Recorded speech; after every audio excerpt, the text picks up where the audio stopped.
Hi, this is Dan from PIKO America, and today I'm going to show you how to install a 35040 RC receiver kit into the tender of a PIKO analog loco. This install gives you incredibly simple control over your loco and two sounds with your loco using this little RC remote. To do this install, you'll need your PIKO loco tender, a 35040 kit, a couple of screwdrivers like these PIKO screwdrivers, and either heat shrink tubing or electrical tape like this.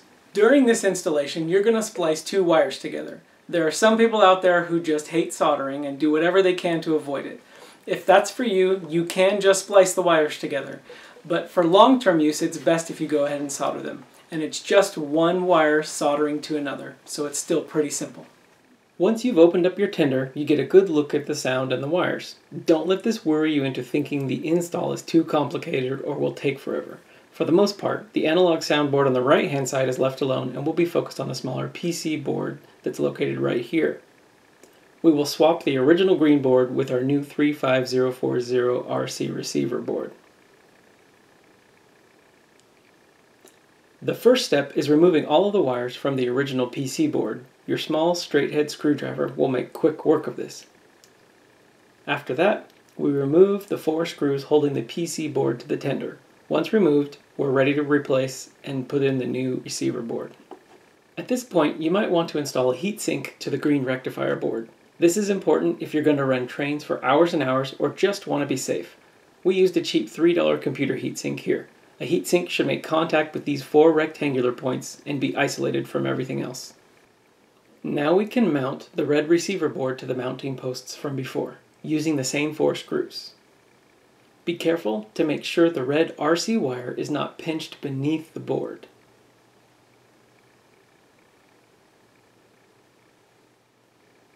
Once mounted, we can start reattaching the wires. Make sure to have your instructions handy for this step, because we are going to follow along with that diagram.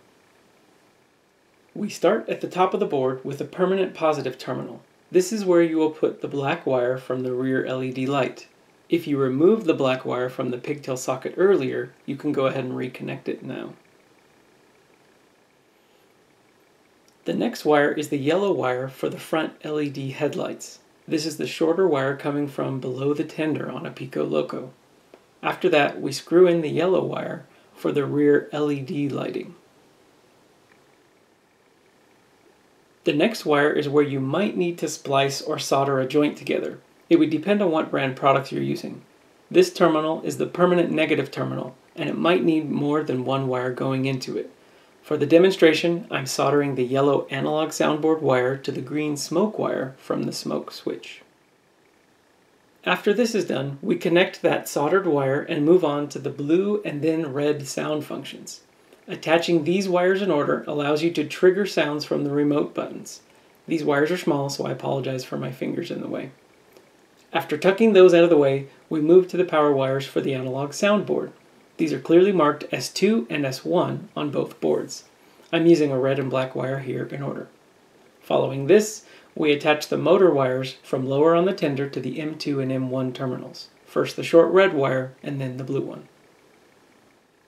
After this, we can make sure the rectifier board is switched to input A, and then we can connect the track or battery power wires to the green board terminal marked input A. Be careful on polarity, especially if you're using battery power. Following this, I isolate and mount the board and heatsink vertically. Now all that is left is to make sure the red, yellow, and blue reed switch wires are attached to the analog soundboard. If you still want reed switch functions, you can splice wires here. If not, you can just cut and screw them to the 3 terminals on the analog soundboard following loco instructions. After finishing the yellow, blue, and red wires, that's it, we're ready to test this loco out. Okay, all that's left to do is test it out. Turn the power on to your controller, and the button, and the light. And make sure our sound functions work.